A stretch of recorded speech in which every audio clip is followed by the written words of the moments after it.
Hello and welcome back everyone. और आज की वीडियो में हम बात करने वाले हैं दी आरओआई ऑफ ऑनलाइन एमबीए, यानी कि return of investment of online MBA. Simple शब्दों में ऑनलाइन एमबीए करने का आपको कोई फायदा होगा भी या नहीं, हम आज की वीडियो में यही जानेंगे। इस वीडियो के साथ लास्ट तक बने रहें। और अगर आपकी कोई भी रिक्वेस्ट है, आप कहीं भी कंफ्यूज है, आपको कुछ समझ में नहीं आ रहा, तो वो अपनी रिक्वेस्ट भी आप कमेंट सेक्शन में लिख सकते हैं, अपने कंफ्यूजन को भी लिख सकते हैं। और साथ ही साथ आप मुझसे कनेक्ट भी कर सकते हैं, नीचे दिए गए लिंक पे क्लिक करके हम कनेक्ट करके आपको मैं बेस्ट सोल्यूशन प्रोवाइड करने की ज़रूर कोशिश करूँगी। तो चलिए फिर जल्दी से इस वीडियो के साथ आगे बढ़ते हैं। Let's get started। So ROI is basically कि आपने अगर अपनी एजुकेशन में, अपने ऑनलाइन MBA में कितना पैसा आपने लगाया, कितनी फ़ीस स्ट्रक्चर दी और उसके बाद आपको उसका कितना रिटर्न मिला।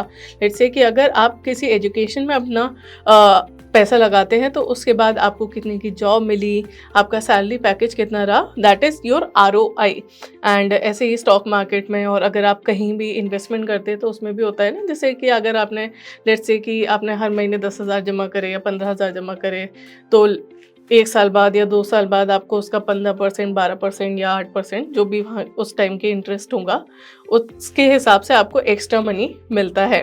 सेम गोज़ टू अगर आप इन्वेस्टमेंट पर्पज से प्रॉपर्टीज़ लेते हैं, गोल्ड लेते हैं और ऐसी कुछ आप इन्वेस्टमेंट करते हैं, तो उसके बाद आपको कुछ सालों बाद आपको उसका कितना रिटर्न मिलता है, दैट इज़ ROI। तो अगर आप ऑनलाइन MBA करते हैं तो ऑनलाइन MBA करने के बाद आपका कितना पैकेज लगेगा, वो आपकी ROI होगी। तो ऑनलाइन MBA के बारे में जानने से पहले हम रेगुलर MBA की भी बात कर लेते हैं।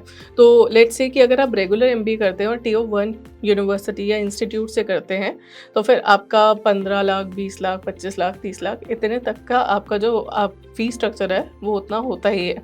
एंड उसके बाद अगर आप बात करें IIM जैसे इंस्टीट्यूट्स की, या फिर आप किसी टॉप नॉच यूनिवर्सिटी की बात करें, तो वहाँ पे आपको एक तो एंट्रेंस एग्जामिनेशन देना पड़ता है, आपको कैट एग्जामिनेशन देना पड़ता है, आपका स्कोर निकलता है, उसके बाद आप उसमें एनरोल होते हो।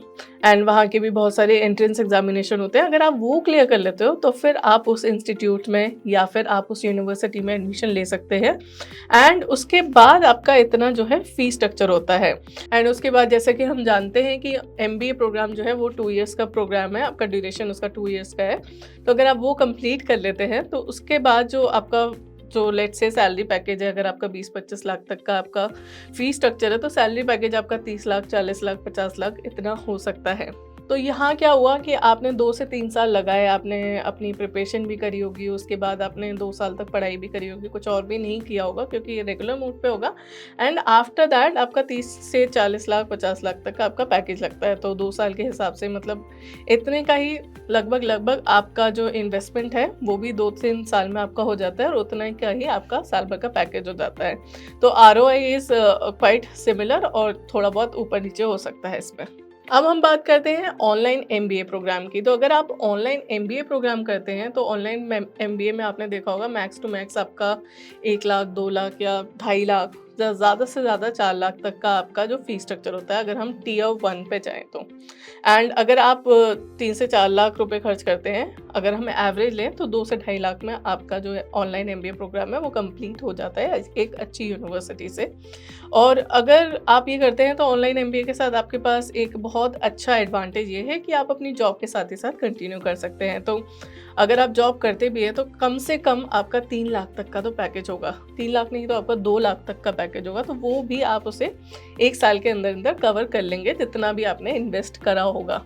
एंड अगर आप पूरा प्रोग्राम कंप्लीट कर लेते हैं, 2 साल में आपका प्रोग्राम कंप्लीट हो जाता है, तो उसके बाद तब तक आपका पैकेज थोड़ा तो आगे बढ़ा होगा, 4 लाख, 5 लाख तक का। एंड प्रोग्राम कंप्लीट करने के बाद आपके पास एक अच्छी डिग्री होगी, एंड उसके बाद आपका 8 लाख, 10 लाख का। तो मतलब इसमें आपका डबल से भी ज़्यादा आपका जो है रिटर्न आ रहा है। बट यहाँ हमें एक बात समझनी पड़ेगी कि अगर आप रेगुलर MBA करते हैं तो फिर आपका जो स्टार्टिंग है वो 15 से 20 लाख या 25 लाख तक का तो आपका सैलरी पैकेज हो गई। और अगर आपकी स्टार्टिंग अच्छी होगी तो उसके बाद आपका धीरे धीरे करके आपका पैकेज बढ़ता जाएगा। बट यहाँ पे एक कैच ये है कि आपको इसके लिए एंट्रेंस एग्जामिनेशन देना पड़ेगा।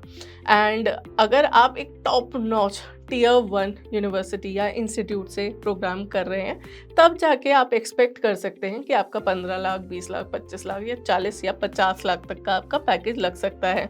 बट अगर आप टियर 1 से नहीं कर रहे हैं और टियर 2 या टियर 3 पे जा रहे हैं, तो फिर आप इतना ज़्यादा पैकेज एक्सपेक्ट नहीं कर सकते, क्योंकि वहाँ पे चीज़ें थोड़ी डाइसी हो जाती हैं एंड इतना अच्छा पैकेज भी नहीं मिलता। इसके अलावा दूसरा पॉइंट ये है कि आपको एंट्रेंस एग्जामिनेशन देना पड़ता है। मोस्ट ऑफ द यूनिवर्सिटीज़ और इंस्टीट्यूट्स में आपका कैट का स्कोर चलता है, या फिर उनके जो खुद के एंट्रेंस एग्जामिनेशन होते हैं आपको उन्हें क्लियर करना पड़ता है, जिनका डिफ़िकल्टी लेवल बिल्कुल सिमिलर होता है। कैट से थोड़ा ऊपर नीचे आपका डिफ़िकल्टी लेवल होता है, सो वो आपको क्लियर करना पड़ेगा। एंड तीसरा मोस्ट इम्पॉर्टेंट पॉइंट ये है कि हर कोई 20 से 25 लाख तक का जो है फी स्ट्रक्चर अफोर्ड नहीं कर सकता। मतलब सिंपल शब्दों में ज़्यादा से ज़्यादा जो कैटेगरी होती है वो टियर 2 और टियर 3 वाली होती है, यानी कि middle class and lower middle class तक की आपकी जो है कैटेगरी होती है, जो कि इतना ज़्यादा हेफ्टी अमाउंट अफोर्ड नहीं कर सकते। एंड ये भी तब जब आप अपना एंट्रेंस एग्जामिनेशन क्लियर कर लेते हैं एंड उसके बाद आपको इतना फी स्ट्रक्चर देना पड़ता है, सो दैट कि आपको इतना रिटर्न मिल पाए। और रही बात स्कॉलरशिप की, तो स्कॉलरशिप भी हर इंस्टीट्यूट या यूनिवर्सिटी में नहीं होती है। स्कॉलरशिप भी इतनी ज़्यादा नहीं मिलती, और उसमें भी बहुत सारे आपकी चीज़ों को चेक करा जाता है। बहुत सारे पॉइंट्स होते हैं ऐसे जिनको मेजर किया जाता है और उसके बाद आपको स्कॉलरशिप मिलती है। सो अगर आप इतना हेफ्टी अमाउंट दे सकते हैं, अगर आप इतना अफोर्ड कर सकते हैं और आप इतने इंटेलिजेंट हैं कि आप ये सारे एग्जामिनेशन दे के वो एग्जामिनेशन क्लियर करें, तो फिर आपके लिए बेस्ट है रेगुलर एमबीए। रेगुलर एमबीए के साथ जाएं, बट टियर 1 यूनिवर्सिटी और इंस्टीट्यूट के साथ जाएं। बट अगर आप इतना हेफ्टी अमाउंट भी अफोर्ड नहीं कर सकते, साथ ही साथ आपने एग्जामिनेशन तो दिया पर आपका इतना अच्छा स्कोर नहीं आया, एंड अब आप कॉम्प्रोमाइज़ कर रहे हैं कि चलो टियर 2 यूनिवर्सिटी या टियर 3 यूनिवर्सिटी के साथ चले जाते हैं, तो फिर ये गलती ना करें, क्योंकि अब आपको कम फी स्ट्रक्चर के साथ भी आपको टियर 1 यूनिवर्सिटी और इंस्टीट्यूट्स के ऑप्शन मिल जाते हैं। लेट्स सपोज कि अगर आप 2 लाख, 3 लाख या 4 लाख भी अगर आप खर्च कर सकते हैं या इससे कम भी कर सकते हैं, तो भी आपको टियर 1 यूनिवर्सिटीज़ एंड इंस्टीट्यूट्स के ऑप्शन मिल जाते हैं। एंड आपकी इन्फॉर्मेशन के लिए मैं बताऊँ आपको, अब IIM भी आपको ऑनलाइन कोर्सेज प्रोवाइड करता है, जिसका फ़ी स्ट्रक्चर इसके रेगुलर प्रोग्राम से काफ़ी कम होता है, तो फिर वो आपके लिए अफोर्डेबल थोड़ा ज़्यादा होता है। एंड इसके साथ ही साथ आपके साथ एक ब्रांड भी जुड़ जाता है, एक टियर 1 इंस्टीट्यूट, टियर 1 यूनिवर्सिटी आपके साथ जुड़ जाती है। तो लेट्स सपोज कि आप उसका एग्जामिनेशन क्लियर नहीं कर पाए और किसी भी वजह से आप जो है अपना एडमिशन उस अपनी पसंद की यूनिवर्सिटी और इंस्टीट्यूट में नहीं ले पाए, तो फिर आप उसे ऑनलाइन मोड से करके भी वहाँ पे जा सकते हैं। So by the end of this video मेरा बस आपको एक सजेशन है कि आप किसी भी सिचुएशन में कॉम्प्रोमाइजिंग कंडीशन में मत आइएगा। अगर आप रेगुलर एमबीए नहीं कर सकते किसी भी वजह से, तो फिर आप अपनी पसंद की यूनिवर्सिटी और इंस्टीट्यूट से अब ऑनलाइन एमबीए कर सकते हैं। और अगर ROI की बात करें, तो फिर ROI भी आप जानते ही हैं कि आपके लिए क्या बेहतर रहेगा। तो दोनों ही प्रोग्राम बहुत अच्छे हैं, बस चॉइस आपकी है और आपकी प्रेफरेंस है। आपकी प्रेफरेंस के हिसाब से आपको जो प्रोग्राम बेस्ट लगे आप उस पर जा सकते हैं। और अगर आप ऑनलाइन एजुकेशन की बात कर रहे हो, तो यू नो कि आप collegevidya.com पे आ सकते हैं। वहाँ पे आपको इससे रिलेटेड 100+ अप्रूव्ड ऑनलाइन यूनिवर्सिटीज़ मिल जाती हैं, जो कि गवर्नमेंट अप्रूव्ड है, और आप उन सब के 30+ फैक्टर्स को देख सकते हैं, उन्हें कंपेयर करके अपने लिए बेस्ट यूनिवर्सिटी चुन सकते हैं, सो दैट कि जैसा कि हम ROI चाहते हैं वैसा ही ROI आपको मिले। सो ऐसे ही और वीडियोस के लिए इस चैनल को ज़रूर सब्सक्राइब करें और वो बेल आइकन ज़रूर दबाएं, सो दैट कि आपको लेटेस्ट वीडियो तुरंत आपके पास नोटिफिकेशन आ जाए उसकी। और कोई भी रिक्वेस्ट है तो आप उसे कमेंट सेक्शन में लिख सकते हैं। मुझसे बात करने के लिए आप नीचे दिए गए लिंक पर क्लिक कर सकते हैं। सो ऐसी ही और वीडियोज़ के लिए इस चैनल के साथ बने रहें।